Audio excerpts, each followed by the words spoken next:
So thank you for being here. Today we're going to have this panel, Indigenous Resistance in Latin America, with this note on a historical perspective. And although some of the presentations are more contemporary, we wanted to give this historical look. And let me introduce myself. I'm Edgar Franco-Vivanco. I'm an assistant professor in political science here. And right now I'm teaching a class on indigenous politics in Latin America. Some of the students are around here. I wanted to use this opportunity to also invite some of my colleagues who I think are doing like very interesting work on indigenous politics in Latin America, but also introducing a new perspective. And I think this new perspective, as I'm gonna just give you a quick review, it's definitely not new for historians. So historians in the room, there are some here, you definitely know how much work has been done in indigenous resistance in Latin America. But it's definitely newish for political scientists or for social scientists, something that hasn't been paid a lot of attention. I think indigenous politics in general, indigenous politics with historical perspective in particular. And I'm excited that there are some people actually doing that right now. So it's, I think it's like a new wave of researchers trying to get into those questions that haven't been answered or have been answered from different disciplines. So I just want to thank first the Latin American and Caribbean Center for Latin American and Caribbean Studies. Thank you for co-sponsoring. So Nestor, thank you for organizing. Gavin, the director, couldn't be here, but also I want to thank him for helping organizing. So we have today Chris Carter from University of Virginia, Karla Mundim from the college, and Cesar Martinez from the University of California in Santa Barbara. And I'm gonna give a quick bio for them later. But for now, I just want to give this quick introduction about just so everybody's in the same page, that we're gonna be talking about some fluid definitions here. And when I talk about fluid, it's, so first of all, Latin America, it's a fluid concept, as you might know. So in terms of it is unclear, or depends who you ask, it's unclear if it's defined by language, by culture, by geography. So you can redraw the borders of Latin America in many different ways. And this is also that you can also do for indigenous people in Latin America.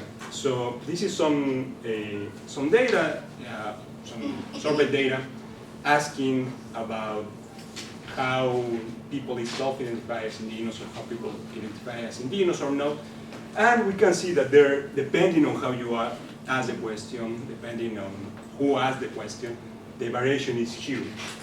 So we go from the classic definition of indigenous language, that it's about 10% of people in Latin America, to almost 40% of people in Latin America, depending on this, and how you ask these questions. And I think this fluidity is important to take into account because it also has important and interesting historical roots. So something, although this is going to be, or at least my talk, focus on the past, but particularly on the work that I do on colonial history, it's important to take into account the importance of indigenous people today, not only in Latin America, but something that I think in at least, well, definitely in the media and in social science research, it hasn't been paid a lot, enough attention to this group, given their historical importance, but also something that I really like about this map is that it really tells us the presence of indigenous people. So this is the lands that indigenous people manage in some way around the world. So this is over a quarter of the world's land surface and intersects with about 40% of the terrestrial protected areas and ecologically intact landscapes. So they are an important actor today. And this is something that we can luckily we are seeing more in the news. So this is something that came up very recently. The resistance, their fights to protect their lands, and I mean this is definitely some good news that we see here. But unfortunately, these news are generally have some negative connotation for most of them. But there are some things to silver lining to look at here. Now, this historical or this resistance of indigenous people is something that for a long time in social science, in political science, wasn't really paid much a lot of attention to. Until around the 90s, when we start to see this emergence of indigenous movements, particularly in Latin America. So we have here the most prominent movement, the Zapatista movement that started in Chiapas in 1994. And since then, there was a renewed attention to how indigenous people define themselves and define themselves towards the state and towards their societies.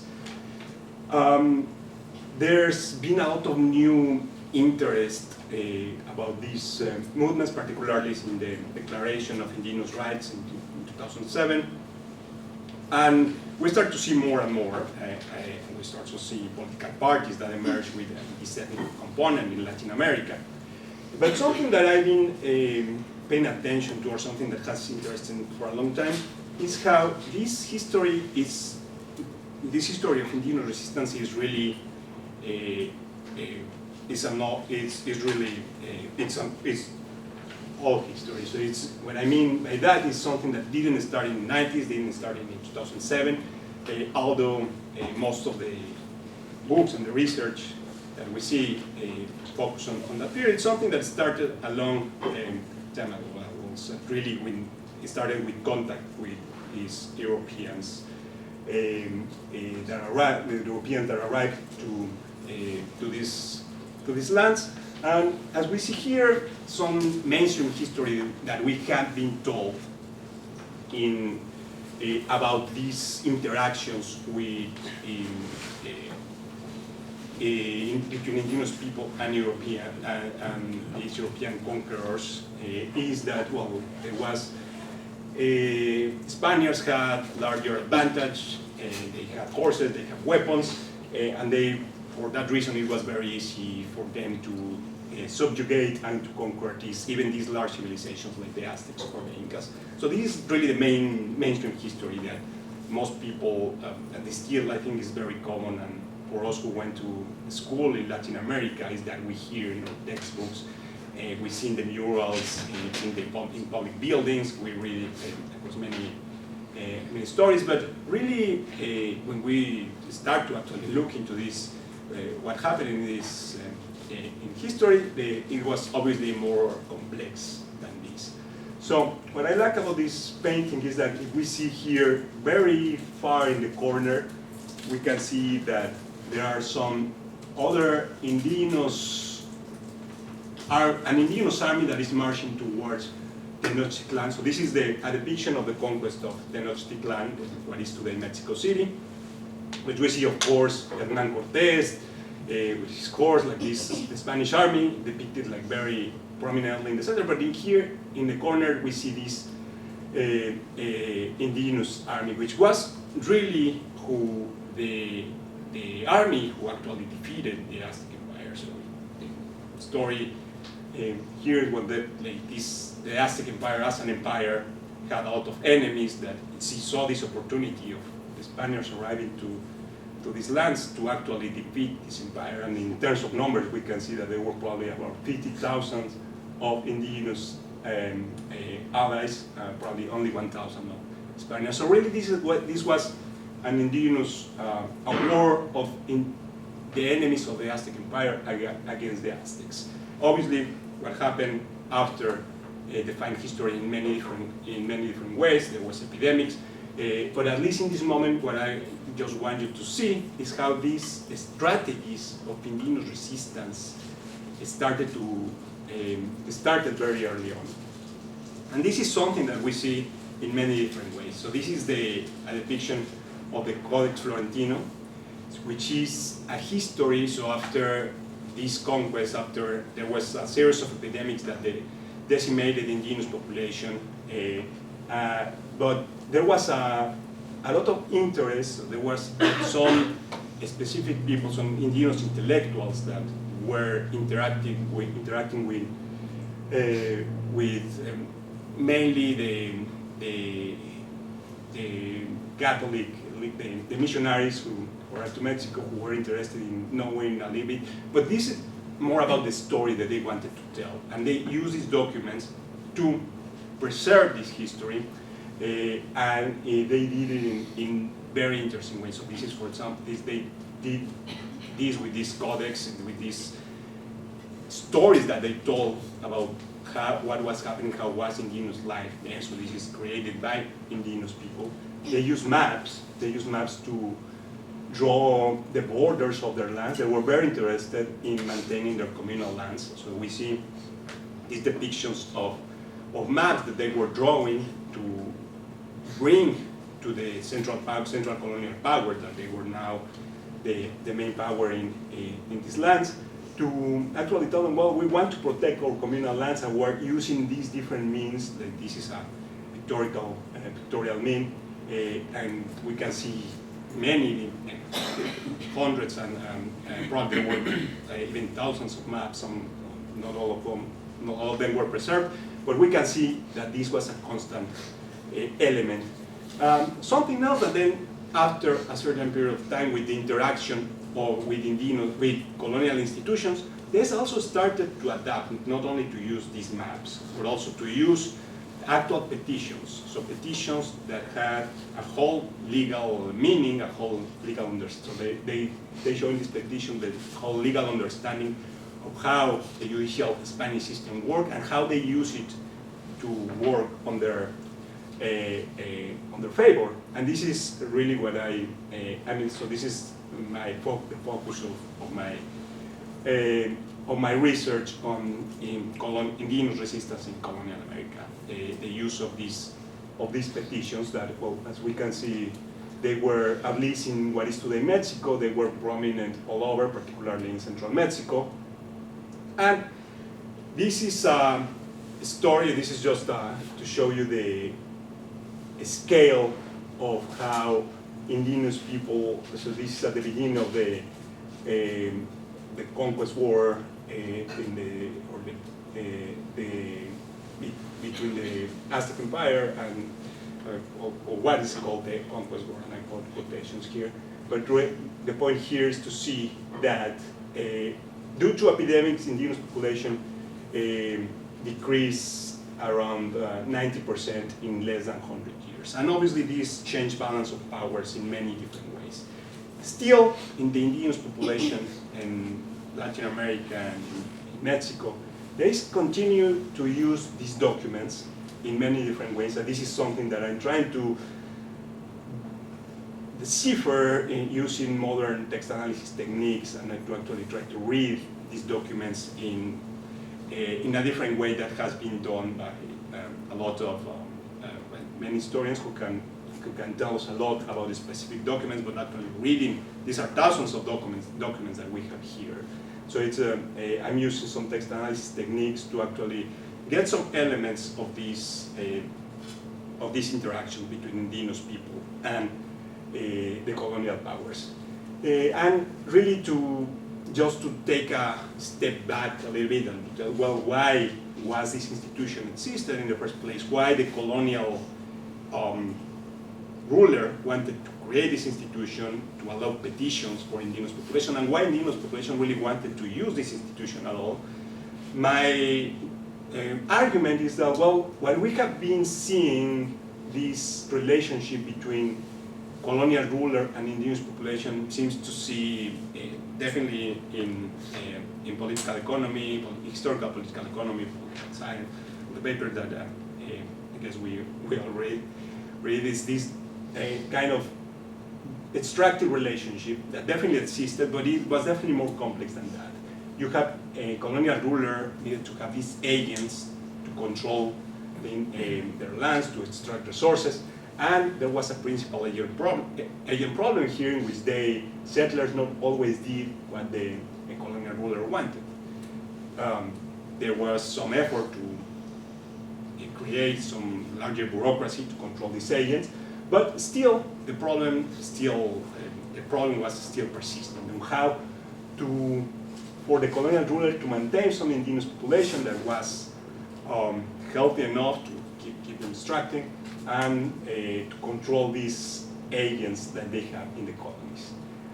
This is what I argue it leads to this colonial pact in which the colonial ruler had incentives to provide some level of protection or to access to these legal institutions, and for the indigenous population to bypass these local bureaucrats and local settlers to go to the colonial ruler and to actually create this a direct relationship with the ruler via the judicial system. So just to show you some of the things that we can see now using these text analysis techniques, extracting information from this document, something that we can see here, well, we can actually see not only the amount of document or of petitions that happened in over a period of almost 250 years, but also the different topics and how, for example, some topics were more preeminent during some period and some others started to decrease, particularly the ones about mistreatment or land. And it was probably not the reason I argue that mistreatment was actually decreasing, at least the petitions themselves, they were. But something that we see here is that, well, when the colonial state started to pay less attention to these indigenous population, to these petitions, and to actually change actually start having more control over their agents, the petitions started to become less important for both, for the colonial ruler and for the indigenous population. And the number started decreasing, but we start to see here the emergence of a different strategy. So again, still indigenous population were not just these passive actors that most of the literature still tell us. So they were extracted, of course, there was a relation of extraction here, but there was also there's something that I think we haven't been very clear about. They were also political active actors during this period with political interest that they were using these petitions, and at some moment they also realized that, well, petitions were not working very well, then we are going to use a different strategy, which is when we start to see a period of rebellion, then that led to a higher level of riots and probably to independence. But at least these are some of the things that we can start to see here when we start to analyze these texts that were created by these indigenous communities to protect their lands and to actually become a political actor in the colonial period. So, just to finalize, so again, this is something that historians have told us for a long time, and the concept of indigenous agency is definitely not new, something that I'm making up, not something that is definitely something that's been around for a long time, and I can cite like hundreds of historical history books and papers that talk about this. But I just want to make this point very clear. But I think what I just want to say is, well, we have a lot to learn about these historians, and I'm citing here two of my favorite books who are Michigan associated people. So Charles Gibson was a professor for a long time, William Taylor, one of his students. So these are, I think, some classical books that were created here. And we have a lot to learn from them, but also I think we have a really interesting opportunity to use these social science techniques and different lenses to tell us a different story about how indigenous people have been resisting oppression and being a political active actor since the very beginning of the of the arrival, of the contact with Europeans. So with that, I'm just going to let actually our speakers talk. So let me first introduce Karla Mundim, who is an assistant professor of political science at John Jay College, New York City. So she recently earned her PhD from the University of Florida, and her research interests include indigenous mobilization, extractivist theories of colonialism, multiculturalism, and social movements, with a particular focus on Latin America. Her dissertation project explored indigenous movements in the Andean region through a comparative historical lens.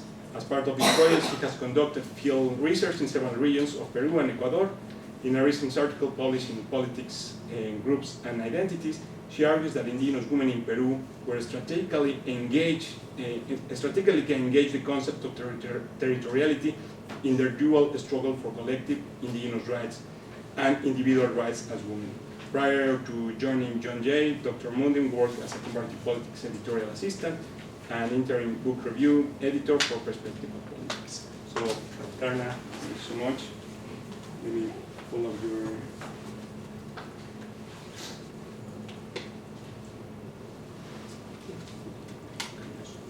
Perfect, thank you. Put a timer here for myself so we go over. Hi everybody, thanks so much for being here. My name is Karla Mundim. As Edgar already introduced me, I am a professor at John Jay College. I'm very excited to be here. I want to thank everyone who organized this event, and thanks for your invitation, Professor Franco-Vivanco. So I'm presenting a project that derives from my dissertation research and that focuses on the long-term historical development of indigenous politics and indigenous collective identities in Latin America, and sort of the construction of national alliances in certain cases and not in others. So before I go into kind of the specifics of my project, I just wanted to kind of highlight some recent instances that of indigenous mobilization in the region that really showcase the active political engagement of indigenous peoples in Latin America. You can see here, for example, those very iconic protests in 2019 in Chile, Ecuador, protests following the fall of Evo Morales in Bolivia, etc. So like these examples really bring up this kind of contemporary high significance of indigenous mobilization in Latin America, but they also relate to a lot of key conversations and literatures and debates and questions in political science. So for example, what is the role of social movements in expanding democratic accountability and democratic representation? And also in what ways do indigenous groups challenge the nation state?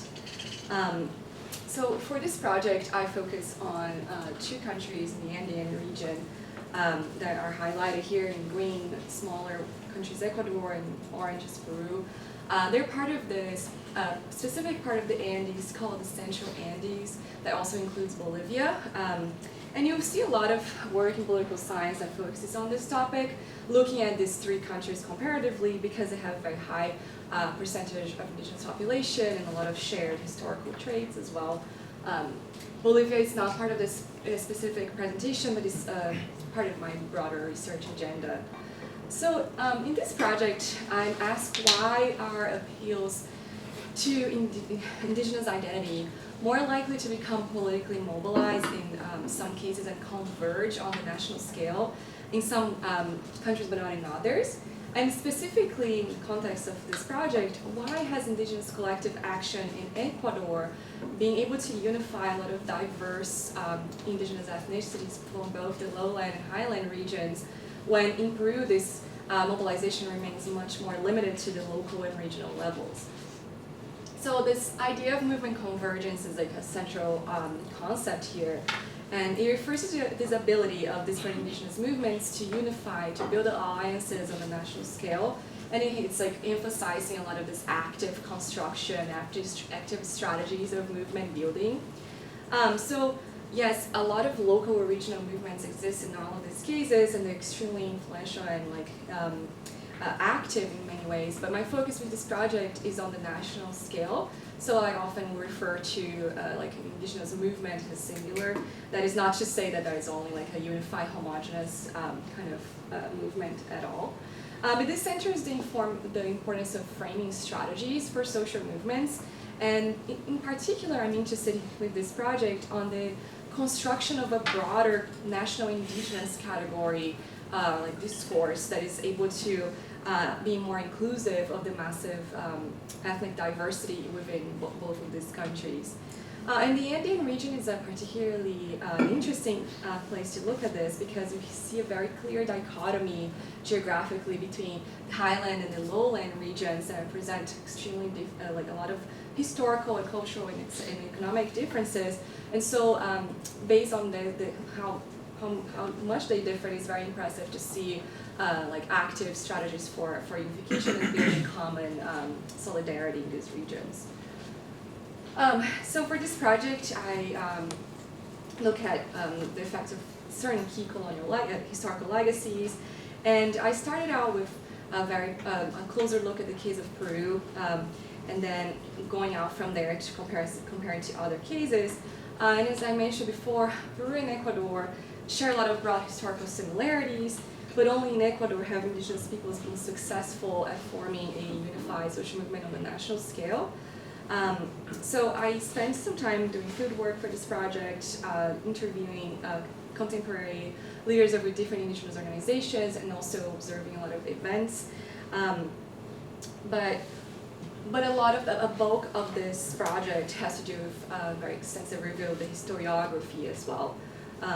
Here you can see some examples of events that I was able to observe during fieldwork that were really emerging spontaneously in different parts of the countries that I visited. And they were really interesting and different in kind of their focus. Some were more like focused on like preserving historical memory, like this image of the yellow boats that was in Puno, kind of representing the arrival of Manco Cápac, the creator of the Inca Empire.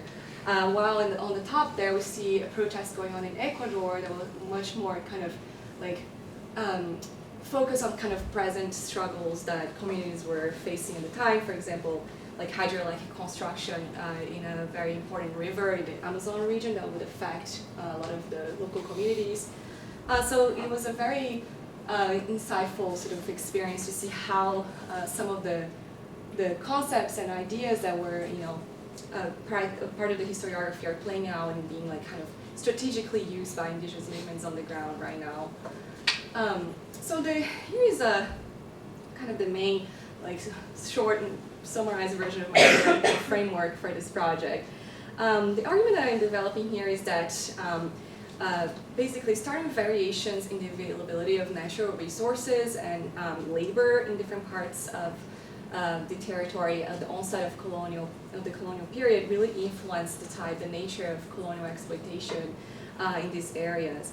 And so where colonial exploitation was more concentrated and took certain particular forms, there was a higher likelihood of widespread indigenous rebellions and then ensuing repression by the colonial state. And these events often left a mark on elites after independence, whose ability to suppress indigenous identities varied a lot based on the kind of material resources that they had in their calculations of threat. How much of a threat did they think that indigenous masses kind of represented? So when elites were more successful at demobilizing indigenous identities through nation-building efforts and other processes, we see that the power of these identities were generally way more fragmented and more oriented towards class-based collective solidarity. And so the ability of indigenous organizations to converge and sort of build alliances beyond the local or regional levels was much more limited in those cases. So it's just to further kind of clarify this point a little bit, I'm looking at specific temporal clusters. So in terms of the pre-colonial period, I'm very interested on existing state institutions. So in this particular case, the spread of the character of the of Inca imperial presence in the territory by the time of Spanish arrival, but also looking at the availability of different natural resources, in particular precious metals that were very central to basically the development of global trade that was going on at this time as well. Like the minerals that are being extracted from the Americas were funding international trade. In the colonial period, I'm looking at the types of economic activities that developed in different parts of this territory, and in particular, I'm like contrasting mining work with other kinds of colonial activities like agricultural production or textile production, and arguing that mining work was particularly consequential in some ways. The post-colonial period is broader, so we're looking at first kind of nature of early nation building, the effect of that into the sort of long-term formation of indigenous identities, indigenous relationships with left organizations when there were more openings of the political system going on, and then finally indigenous movement convergence and then this construction of contemporary movements more recently. Some very important alternative approaches that I wanted to touch upon here, and they've been very influential to my research as well, are iconic work by Yashar and Venkat. In some ways they're asking different questions than what exactly I'm focusing on, but I also see like a general, like as Edgar mentioned a little bit, a general focus in political science on kind of relatively modern processes that are linked to the saliency of indigenous identities or the activation of indigenous movements, but in a lack of kind of reflection about the role of colonialism and the role of like longer term processes. Not that I think Yashar definitely touches upon this a lot, but it's something that's prevalent on in political science literature. It's something that I hope that I want to kind of focus on with this project. But other arguments that are often brought up as well is that, for example, the weakness of the indigenous movement in Peru has to do with the recent violence under Sendero and Fujimori, for example. And I challenge a little bit this idea, just although it's obviously very influential it had a very big effect as well, but that if this wasn't been kind of cause of the localized and weak status of the movement, we would have expected to see very strong identities and this like advanced construction of solidarity in Peru by the time of the onset of this violence, and that is not the case. There has been already like very key differences in the ways that indigeneity was developing in the region, even before the onset of Sendero violence.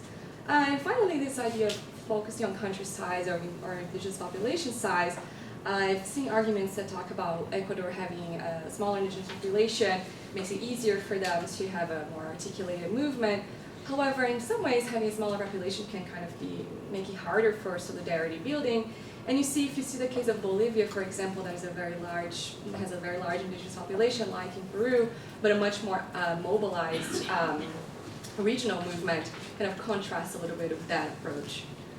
All right, so let's take I don't have a lot of time here, but I want to just brush up on the cases a little bit, just to show you what I kind of found. So starting with the case of Peru. Peru has the highest concentration of Inca structures. It was the core of the Inca Empire, and a lot of natural resources as well at the onset of colonialism.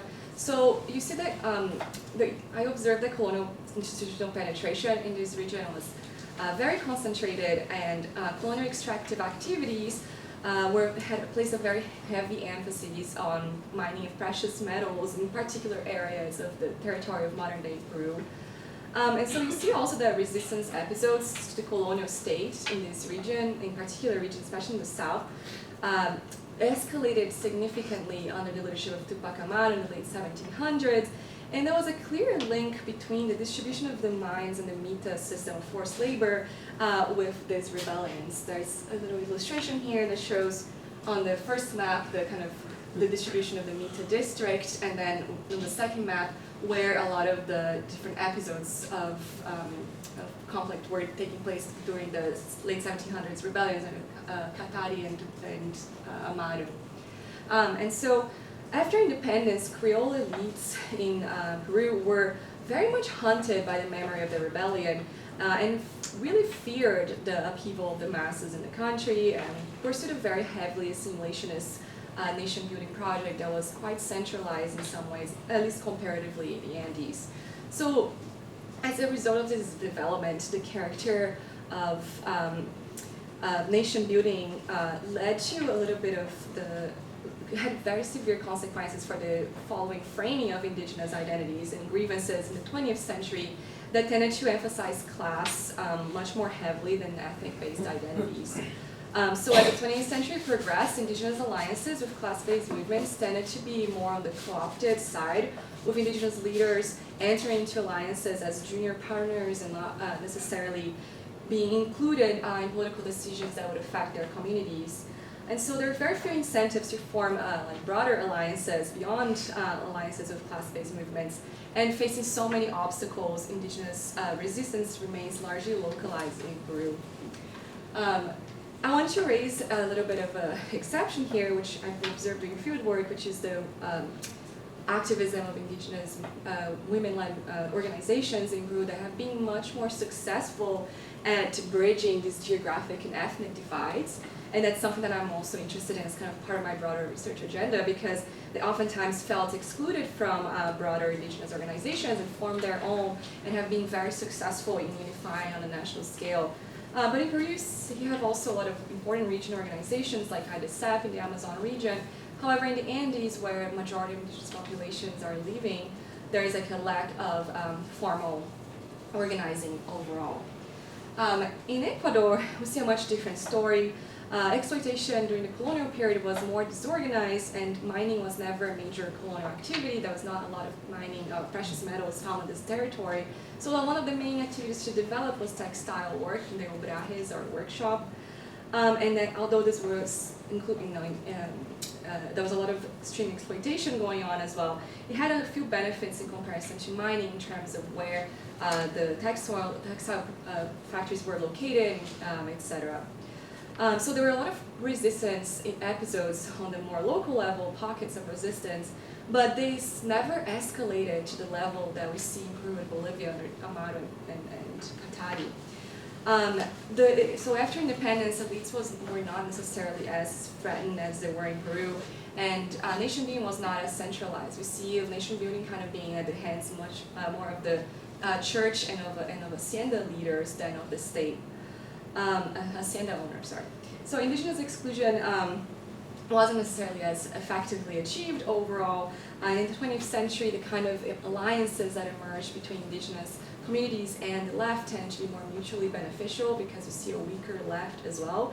And the possibilities then for pan-indigenous alliances as the saliency of indigenous identity started to increase, were much more much more visible.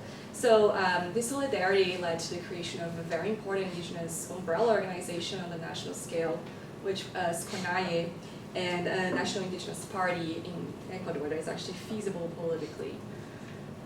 So Ecuador presents very high levels of indigenous movement convergence, this idea that I kind of developing this project, which refers to strong cross-regional alliances on the national scale between different ethnicities.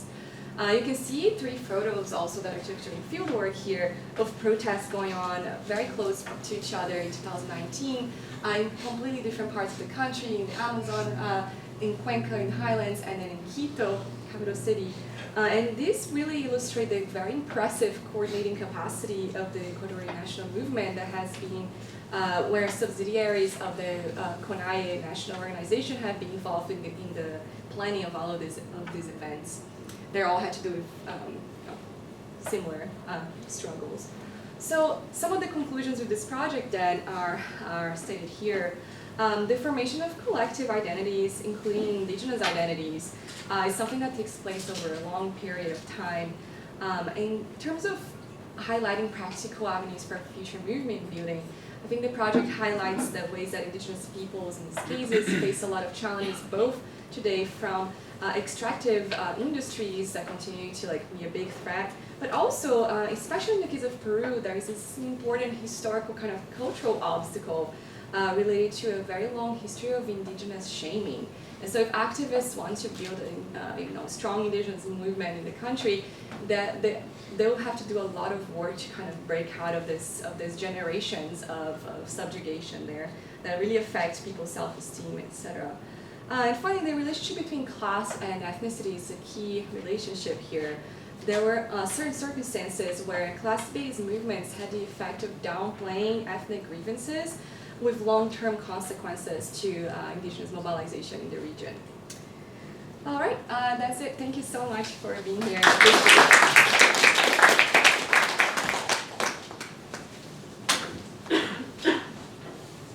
Thank you, Karla.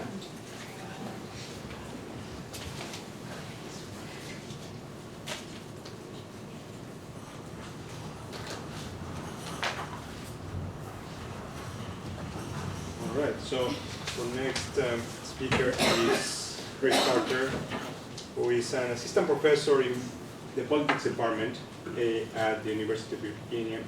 His primary research agenda examines how indigenous populations mobilize to make demands on the state. In his work project, he investigates the formation of ethnic and class identities in Latin America. This project won the 2020 APSA Best Fieldwork Award and the 2021 Juan Lin's Prize for Diverse Dissertation in the Comparative Study of Democracy. So, Chris, thank you for being here. Thanks so much. Thanks to Edgar, thanks to Nestor for organizing, and I'm glad to be with all of you today. I'm going to be speaking on my book, Why Autonomy, Extraction Resistance, and Historical Origins of Indigenous Demands in Latin America.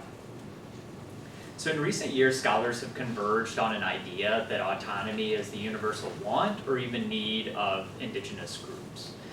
In the Toronto Star earlier this year, the newspaper ran an editorial that said there's only one solution to the complex challenges facing indigenous peoples in Canada, a rapid move toward indigenous autonomy. And scholars have often echoed a similar logic, claiming that autonomy is the central or uniformly held demand of indigenous peoples. Nowhere is this truer than in Latin America, where Donnelly Venkat writes, during the last 2 decades, indigenous peoples' organizations throughout Latin America converged on an alternative, pluricultural vision of the state. The key institutional component of this vision is autonomy. So we have in the existing literature this idea that indigenous groups will uniformly basically prefer autonomy. But what does the data say? Well, if we look at the case of Bolivia, a majority indigenous country, we can see that attitudes and behaviors are considerably mixed. So since 2009, indigenous communities in the country have been able to replace local governments with traditional indigenous political institutions. Yet to date, of the 235 eligible municipalities, which are those that are majority indigenous, thus far just around 30 have started the process of adopting autonomy, and only 3 have fully adopted. And these ideas were reflected also in a survey that I conducted of 1,000 indigenous Bolivians, in which I asked respondents to rate a number of issues in terms of their importance to them. Just over half said that communal land recognition was very important for them, and well under half said that political autonomy was very important for them. And across the Americas, we can see parallel findings and an uneven embrace of autonomy by indigenous groups. In Mexico, around 15% of municipalities, indigenous municipalities in Oaxaca, rejected autonomy under 1995 institutional reform. In the United States, a third of native reservations rejected autonomy under the 1934 Indian Reorganization Act. And in Peru, around 30% of communities have rejected autonomy. So those of us who are interested in why autonomy happens and sort of where autonomy is most likely to be adopted are left with a question of, okay, why and when do indigenous groups want and demand autonomy? And existing explanations of indigenous autonomy do little to answer or explain this variation that I've noted before. Most of the existing studies assume a uniform preference for autonomy among indigenous groups and then examine when governments respond to that demand. But they do little to tell us why indigenous groups might demand autonomy in the first place. So we can perhaps turn to the more general literature on ethnic autonomy to see some potential explanations. The first is that ethnic groups might demand autonomy because they want an improved distribution of resources. Maybe they contribute more in taxes than they gain in benefits from the state. Another argument is non-materialist. It focuses more on prolonged histories of discrimination and how a desire for respect can motivate demands for autonomy. Now, I think both of these ideas are somewhat true in the case of indigenous groups, but one thing that both explanations sort of fail to do is to acknowledge that autonomy is not the only response that indigenous groups can have to dissatisfaction with the distribution of resources, or to prolonged histories of discrimination. It's certainly one option, and perhaps the best option, in that it recognizes longstanding indigenous identities and cultures, things like traditional political institutions, tribal chiefs, village assemblies, as well as communal landholding. But there are other options as well. For example, some rights recognize only indigenous identities, but within the framework of existing government institutions. Things like reserved seats in government offices for indigenous peoples, bilingual education, multicultural constitutions, and affirmative action programs, all sort of recognize indigenous identities while not posing a sort of threat to existing state institutions. And finally, there are demands that recognize neither indigenous identities and institutions that groups have sometimes made, and these are what I call assimilationist demands. These are things like the parcelization of communal land and issuing of private property titles, in the Latin American case, the provision of Spanish-only education, and the extension of class-based rights, which, as Karla said just moments ago, often required indigenous groups to deny their ethnic identities in order to achieve access to goods such as better wages and better working conditions. In returning to my survey of indigenous Bolivians, as I said before, there's clear variation in preferences for autonomy rights. There's similar variation in preferences for integration rights, with only about around half of respondents saying that things like bilingual education and indigenous representation in government is very important for them. What was most surprising to me is that Spanish-only education was very important to around 70% of the respondents in my survey. And this is an assimilation demand. So one question that I had was, why then do we see this variation in preferences for different types of demands across indigenous communities?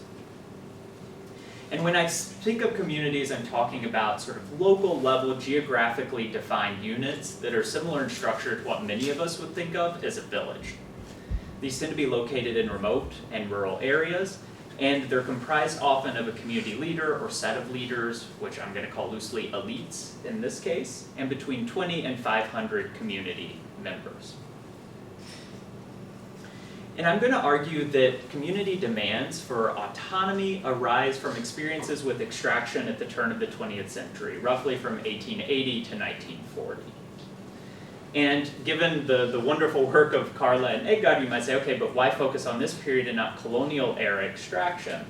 Well, first, this was the first period in which we observed the emergence of popular sector organizations like rural sector unions, left parties, indigenous organizations that can channel resistance to extraction into long-term patterns of political behavior. And these ties that are formed during these initial foundational periods often endure into the future. Also, at least in some areas, it's arguable that this period of extraction was even worse than what happened during colonialism. So this was an extremely impactful period of extraction, particularly of indigenous labor. So this is a Bolivian newspaper that says, indigenous peoples were treated worse in the Republic than in the colonial era. So what I'll argue today is that state-led extraction during this period generally bypassed indigenous elites, so didn't seek to cooperate with indigenous elites, kind of went against whatever indigenous elites wanted and just imposed extraction from above. As a result, community members who sought to resist this extraction mobilized with their traditional ethnic leaders who hadn't been brought into the extractive process themselves. These ethnic leaders often formed ethnic organizations to aid in the resistance of extraction, and over time this created a larger scale indigenous identity that led to long-term demands for autonomy. So one way that I examine this claim in the book is I examine a particular period of labor extraction, state-led labor extraction in Peru under President Augusto Leguía, who was president of Peru between 1919 and 1930. Leguía thought of himself as a modernizing president, and he sought to replace the railroad system, which had long sort of been Peru's primary form of interprovincial transportation, with a new highway. And to determine the location of his highway, he used the ancient Inca road, or Capacñan, to determine where he would build his road. And in order to build the road and pay for the labor, or to provide labor to build the road, he used a trusted strategy of many Peruvian governments, which was to conscript unpaid indigenous labor. So the program he implemented required all indigenous men in affected places to provide between 2 to 4 weeks of free labor on the road every year while Leguía was president. And this process was extremely exploitative. Many people died as a result of their participation in this program. And still today, in the communities that I visited, people have really sort of clear memories of their ancestors participating in road conscription, and Leguía is sort of treated like a devil of sorts. So I would argue that exposure to this form of labor conscription should have led to an increased investment in sort of ethnic patterns of resistance, including participation in indigenous organizations. And we can see this if we look at the writing of indigenous leaders at the time in places that were affected by labor conscription. The community leaders of CUNY, for example, in 1925, wrote, "We seek discipline and punishment for the series of humiliations, abuses, and exactions committed by those who do not carry out their functions and who have built their authority by lashing our race." Similarly, the community leaders of La Mar in 1922 wrote, "We Indian pueblos surrounding San Miguel, capital of La Mar, have been victims of the innumerable abuses of the governor." So what we begin to see is that the community level identities, which have always been important, begin to take on a new sort of image, right? The resistance is about our race, or we Indian pueblos. There's a larger identity, a super-communal sort of ethnic and racial identity that appears to be forming in response to extraction. And Heilman notes the same sort of process, claiming that during Leguía's oncenio, or 11-year term in office, indigenous political leaders had significant connections to one another. They communicated and collaborated, channeling popular anger into specific acts of protest. And this is the resistance to extraction. And one of the ways they did this was by forming local chapters of the Tawantinsuyo Pro-Indigenous Rights Committee. This was a committee that initially formed in Lima and operated roughly between 1920 and 1931 in Peru. And it advocated for indigenous rights and for an end to extraction. And local indigenous community leaders could form local chapters of this organization in their communities and municipalities. So what we find is if we look at where these different chapters of the Tawantinsuyo Committee were located, we see that they were disproportionately 80% located in conscription provinces as opposed to non-conscription provinces in Peru. So the areas that were affected by Leguía's road conscription program were precisely those who were most likely to see the emergence of the Tawantinsuyo pro-indigenous rights committees. I further argue that this process should facilitate long-term demand making for autonomy. And that's exactly what I find. If I look at places that were affected by road conscription, I see that many years later, they're 10 percentage points more likely to have a communal land title. So this is one type of autonomy, as you'll remember before. They're also more likely to seek to be registered with the government, which is an important way in which communities make claims for things like protection of communal land, even when they don't have communal land titles. Now, a second part of my argument looks at when non-autonomy demands are more likely to arise, and I argue that this process was often driven by some of the same dynamics that Karla mentioned earlier. That rural elites often were different than the government. They sought to gain control to indigenous labor at the lowest possible cost. So instead of attempting to take labor by force, they more often sought to contract with local indigenous leaders. And when they did this, community members couldn't rely on traditional ethnic leaders to resist extraction because their leaders had been functionally bought off by the rural elites. So in turning to mobilizing with class-based organizations, these communities formed deep ties to things like unions and left parties. And through this process, unions and left parties tried to shape the demands that communities would make. Often unions and left parties had an incentive to de-emphasize ethnic identities and ethnic institutions in order to form a broader urban, non-indigenous, indigenous peasant alliance across all workers so that they could get the biggest membership base possible. And as a result, I argue that communities that experienced this form of extraction were more likely to make longer-term demands for things like assimilation. So the first part of this argument says that rural elite extraction, which often took the form of the expansion of large estates or haciendas, provoked a collective resistance by class-based actors as opposed to ethnic leaders. And this is exactly what I find. Here on the x-axis, we have the percentage of the rural population that lives on haciendas. And on the y-axis, we have the percent of union movements or the union movements as a percent of total movements that include ethnic and union movements. And we can see a clear positive correlation. The more rural elite extraction we have, the more extensive the hacienda penetration is in rural areas, the more likely we are to see union movements and union-led movements. I also look at what these union movements are demanding. So what are their primary claims? Are they class-based claims or worker-based? Or sorry, are they worker class-based claims or are they ethnic claims?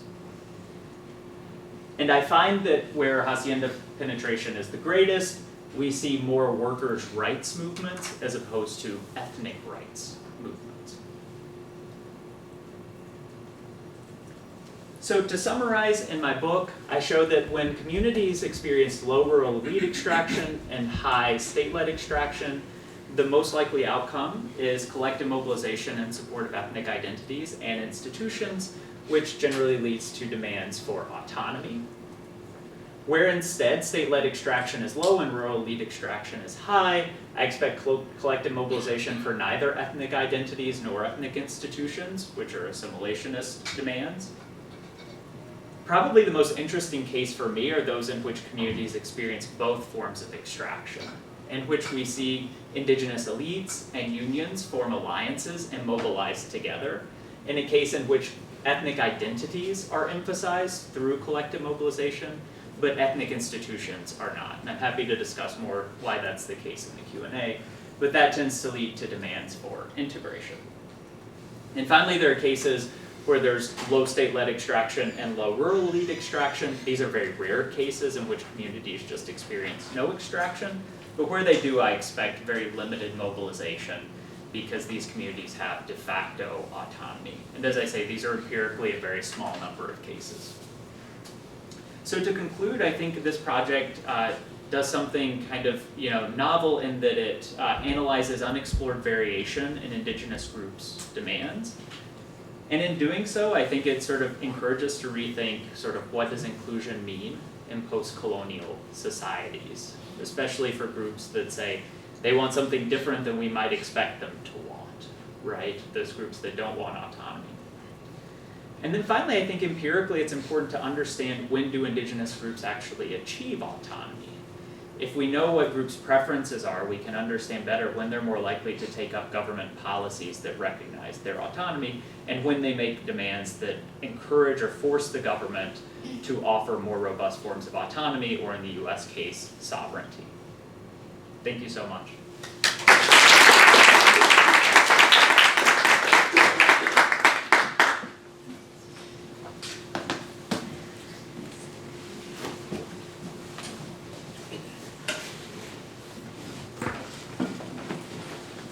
Thank you, Chris. So our next speaker is Cesar Martinez-Alvarez, who's going to actually bring us to the 21st century, knowing here a little bit more about the historic paths that we see in Latin America. So Cesar is an assistant professor of political science at the University of California in Santa Barbara. His research focuses on understanding the political economy of global environmental challenges, such as climate change and deforestation, with a regional focus on Latin America.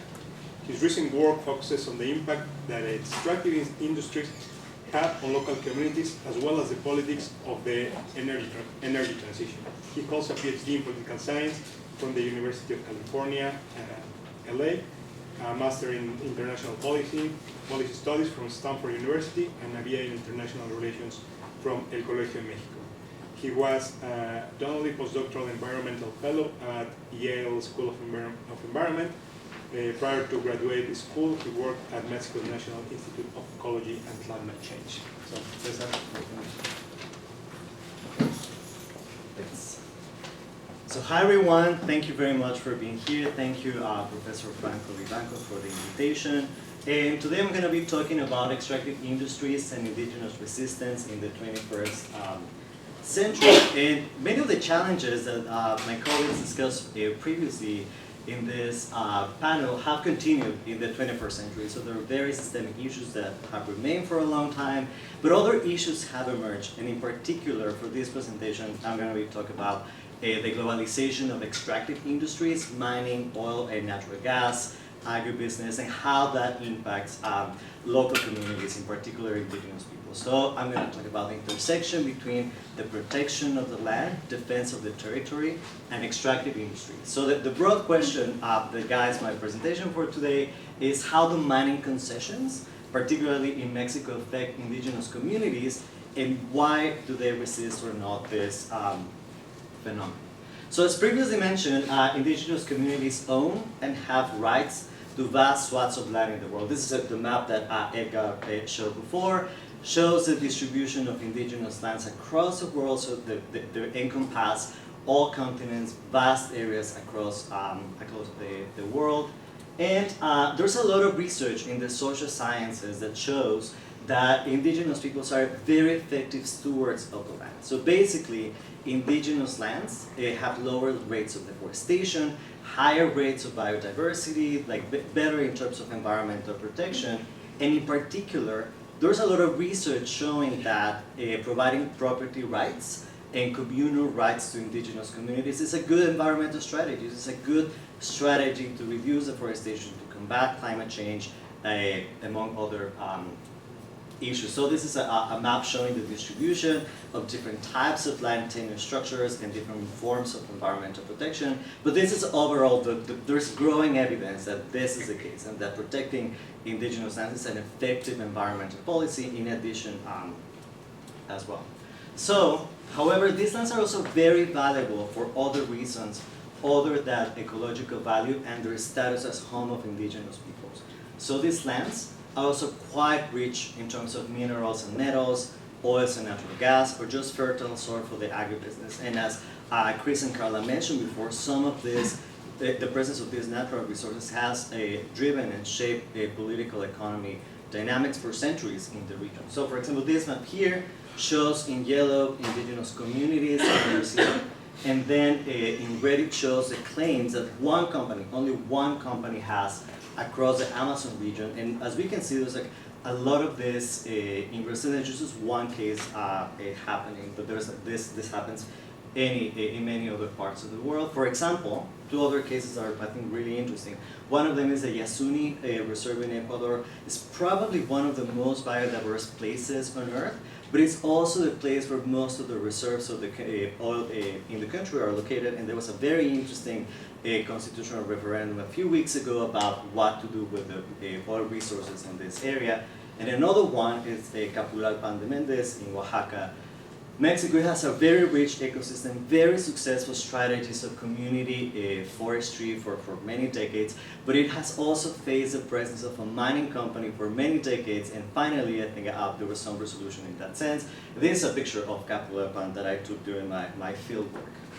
So international companies have established in many of these indigenous lands. They want to exploit these natural resources, these minerals, and of course this has caused resistance from indigenous communities that resist those land grabs from these companies. So there's a lot of research showing that approximately 1/3 of all socio-environmental conflicts in the world involve at least one indigenous community. So the indigenous peoples are disproportionately hit by extractive industries at the global scale. And most of this, approximately 80%, 75 to 80%, are extractive conflicts. So basically, extractive industries and companies go disproportionately to indigenous communities, and this is causing a lot of resistance and conflict within those communities. So this map shows exactly the same that I showed you before, but now it's in green, indigenous lands. And then the red dots show socio-environmental conflicts in indigenous communities. The blue dots show socio-environmental conflicts in non-indigenous communities, and we can see the red dots are distributed all over the world, but not only in the global south. So for example, there are many instances of conflict in indigenous communities in places like the US and Canada. So this is a global phenomenon happening. And of course, these conflicts have, unfortunately, lethal consequences for communities. where this happened. So according to Global Witness, from 2012 to 2021, 1,733 environmental defenders, including many indigenous leaders, were assassinated because of their efforts to protect their territory. And 68%, almost 7 out of 10 of these cases of killings of environmental leaders have happened in Latin American countries. So the top 5 are Brazil, Colombia, Philippines, Mexico, and Honduras. So almost 7 out of 10 of these cases have happened in Latin America. And the graph shows basically the temporal trends in this event. So we can see some cases, for example, Mexico in blue. So it has been a huge increase in the number of assassination of environmental leaders over the past 3 or 4 years. Brazil, there's some decrease. Colombia, huge increase as well. So these issues and the incursion of extractive industries have very important consequences for local and indigenous communities in the region. So despite the relevance of this topic, we know relatively little about how extractive industries affect local and indigenous communities. And some of the questions that require further research include, for example, what are the political and economic consequences of extraction? So as I showed you before, we have some ideas about the impacts at the global level. We also have a lot of case studies about the consequences at the very specific level. But we know we need further research to see to what extent what we find for the case studies can generalize towards broader cases, or what we find at the global level, how that happens, and what are the mechanisms that drive those impacts. And the other, which is also a very important question, is why some communities engage in resistance against extractive industries and others don't. And what are the strategies of resistance, and why are those more successful than others? So this is part of my research agenda, and for the rest of the presentation I'm going to be talking about the impacts of mining concessions in Mexico. And Mexico is a very interesting case to understand this phenomenon for 2 reasons.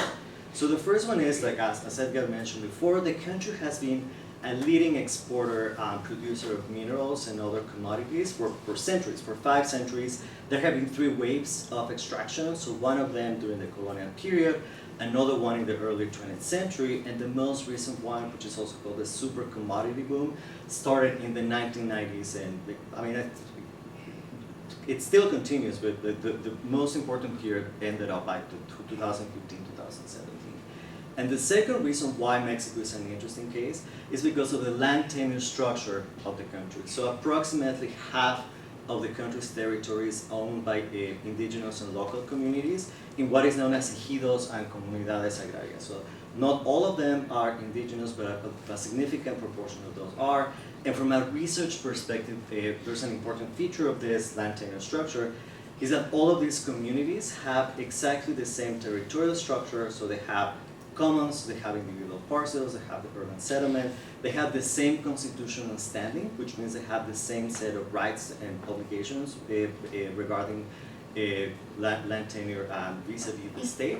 And also, the third reason is that they have very different political institutions, they have very different ecosystems. There's a lot of variation in some variables, there's not a lot of variation in other variables, and this is a good setting to study how the super commodity boom has affected local communities, and this is what I did for this particular project. And the map here shows the distribution of ejidos and comunidades in the country. As we can see, they're everywhere in Mexico, and comunidades agrarias, which most of them are indigenous communities, are located in the south of Mexico, in states like Oaxaca and Guerrero. Those are in red, but also in the west, in the western part of the country as well.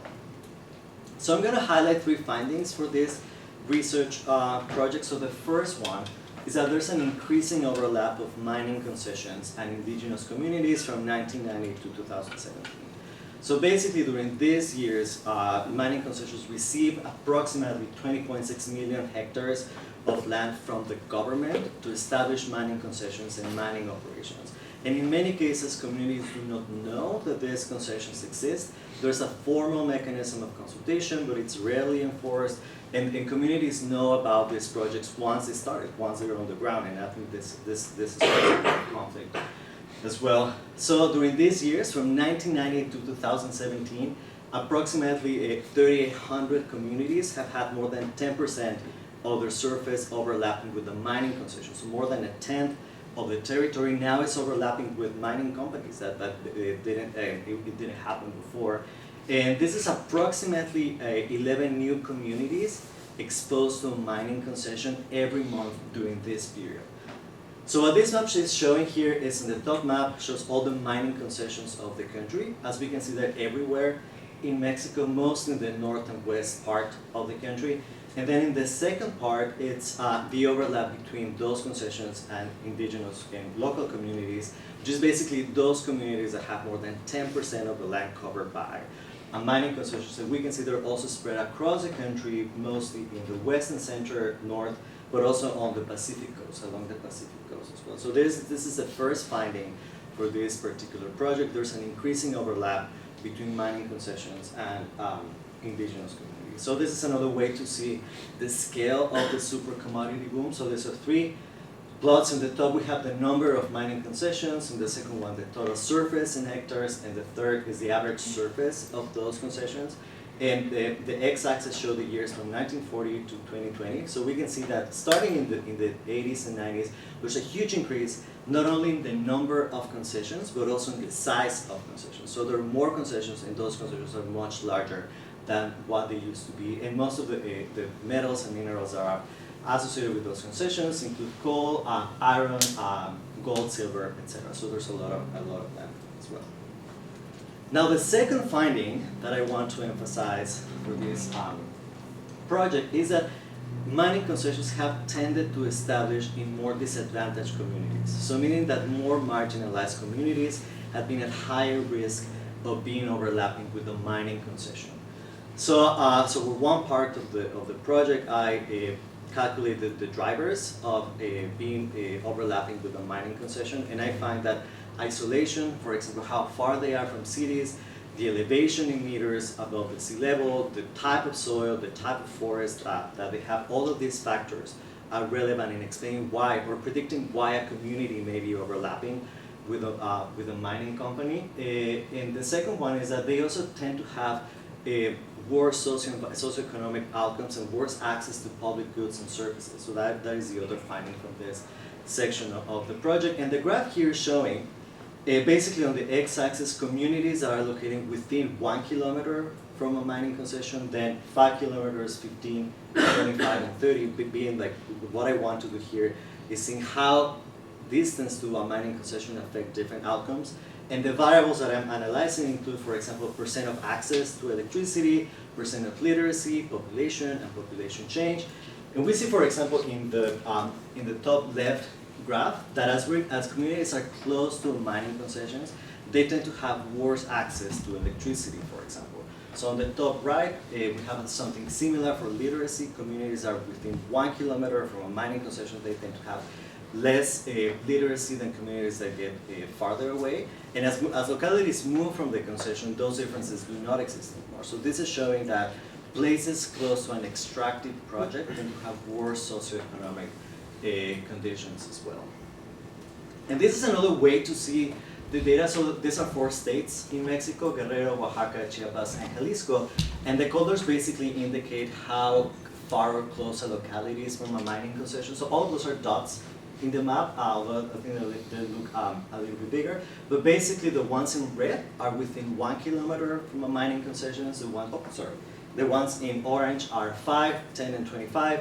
And for example, for some states, Jalisco in the top, in the bottom right, a lot of the localities in the state are just very close to some of these projects. Now, it's important to mention that not all of them are producing projects, but all of them have the potential to produce or extract these resources. So extraction is happening in a lot of the country as well. Now, for the third finding of this project is that mining concessions are associated with certain key socioeconomic outcomes as well. So first, I find that exposure to a mining concession is associated with lower levels of economic activity, higher levels of tenure, insecurity, and lower levels of population. So for the first one, it's very difficult to find data on economic activity at the community level. So what I do is basically measure nighttime luminosity with satellite imagery, and then I take that as a proxy for economic activity. And for tenure and security, I use a number of requests and demands from these communities of individual titles and the ones that the state grants for land tenure. And for population, it's just a population count. Then for these figures, what this is showing on the x-axis, so are the years before and after a mining concession. So as you can see, there's a dashed line at 0, and that is what separates the before and after periods. So for the top graph, we have nighttime luminosity, which goes from 0 to 60. And we can see that before communities are exposed to mining concessions, we don't see differences between the ones exposed and non-exposed. But as exposure happens, we see a decrease in the levels of economic activity. That's around 2 or 3 units in the index. So many of those communities have very low levels of luminosity to start with, and then there's a further decrease in that luminosity measured with satellite imagery. Now we see the opposite for land tenure insecurity. So the number of titles that members of the community request increases after exposure to a mining community, which I take as evidence that members of the community feel more insecure about land tenure and they want titles for the land once they're exposed to a mining community as well. And the last one is population levels. So those are different models for samples of the localities within 1, 5, 10, and 25 miles. But the setting is the same. So we have before the mining concession and after the mining concession, and I think the difference is very stark. So after exposure to a mining concession, localities tend to have lower levels of population, and that starts relatively quickly after the exposure to the mining concession. So that is the third finding. And just like to conclude, the second question that I think is very relevant to understand is what are the strategies that communities have undertaken to resist extractive industries in the 21st century. And there are different ways that communities have done so. For example, some of them take companies to court, and this has gone to the Supreme Court of Mexico. For example, there's this very interesting case in Puebla State, and communities were able to stop the mining company in the region. Other communities create networks of similar communities. For example, the Usachi network in the Zapotec region of Mexico. It was not exactly, it didn't emerge exactly because of mining concessions, but it's another tool and another way that communities can protect themselves and can be able to organize in terms of collective action. There are other communities that engage in local opposition to the mine. For example, they engage in protests or blockades, and this is happening now, for example, in the Soconusco region, in Chiapas, in southern Mexico, and yet others form local armed forces. And I think the clearest example is the Cheran community in Michoacan state that created a self-defense force. So these are cases of communities responding to some of these extractive tendencies, but many other communities do not respond. And I think that is a very important question for the next part of my research agenda, is understanding why resistance emerged, what explains the success of resistance as well. Yeah, that's what I have. So thank you very much.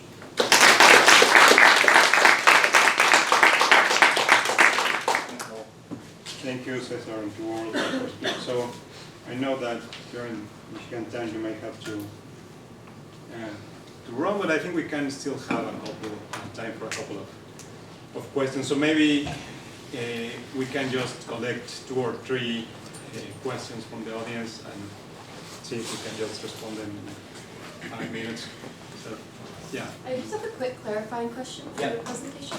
When you said that the populations decline, is it movement or is it death? What causes the immediate decline? Yeah, that's a great question. I think for what I found in terms of the anecdotal evidence is just displacement of the community, just try to find it at different ways.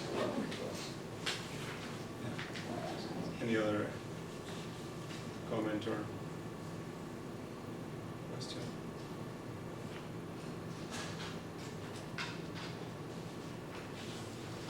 Well, no, Max. This is anyone on the panel. Why do you think some indigenous political parties have been able to achieve wide appeal?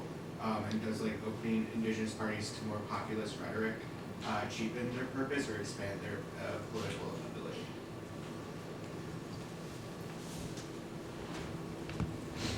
I can get started. Yeah, I think it's a great question. I think in some cases, it's not always clear exactly what an indigenous political party is in some cases, the degree to which individual parties represent ethnic versus primarily class, and the distribution of those within parties that might otherwise be called indigenous is sometimes somewhat unclear. But at least for me, and I think, Karla, you're probably the best positioned to answer this, so I won't take too long. For me, I think like where you see, at least from my research, the parties that are most likely to form around ethnicity occur in places where you have the local community bases that already are there to lobby for ethnic rights and demands, so things like autonomy. And I think it's been one real challenge in a place like Peru, where a lot of the demands have actually tended towards the integration side of things. It's also been partially true in Bolivia. I mean, it depends on, you know, how you would consider what you would consider an indigenous party in Bolivia, but I mean, also relatively limited sort of successful purely ethnic-based parties in Bolivia, despite it being a majority indigenous country. And I think Karla's explanation for Ecuador is really helpful in this way, in thinking about sort of if you've got the basic communal level mobilization around ethnicity, then how do you aggregate it up?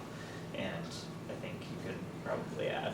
Yeah, I think that a couple of things that are really important or influential with this question is just, one is that in a lot of ways, a lot of indigenous communities that are highly mobilized are very distrustful of like mainstream politics too. So sometimes that is an obstacle for the formation of parties, because like engaging in the like actual informal political competition in the system is seen as like potentially, I don't know, dangerous or a form of cooptation. So there's a kind of obstacle there. But also, like you see, at least in some of my cases, when there was a very successful class-based movement that kind of incorporated a lot of marginalized groups into the political system, it becomes really hard for like purely ethnic based parties to kind of gain traction. And in Ecuador, the Pachacutec party is actually a kind of an example of a very successful ethnic party, but they have a lot of class appeal, and that was one of the ways that they have been able to gather a lot of support and actually be a feasible political party. But they emphasize ethnicity pretty centrally. So but it's true, it's very hard to define what exactly constitutes an indigenous party. And it's very hard unless you're in like the majority indigenous country to get to become a feasible political player based on just ethnic claims.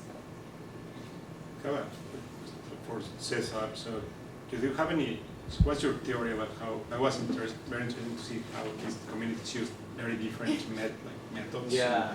And why some others just don't mobilize. But I was wondering if, for example, like Chris's theory on this is kind of historical connection, something that you can use to explain this variation. Do you think there's something there that can be used, like this history of these communities, and particularly thinking about how these different levels of extraction from states?